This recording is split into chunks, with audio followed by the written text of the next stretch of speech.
Alright, today we're gonna cold start the 98 CR 125. And it's a true cold start. It's about 40 degrees in Michigan. It gets cold real fucking quick. Alright, first things first, choke up. You know, on this side. Choke. What's up? That's down. Come on the other side. I'm gonna give it a few primer kicks.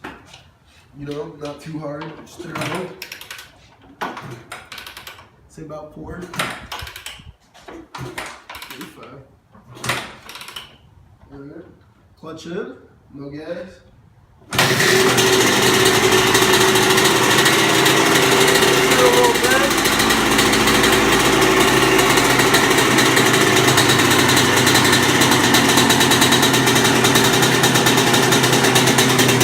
Once you feel it's starting to give out a little bit, rev it up just a little. It's a little hot.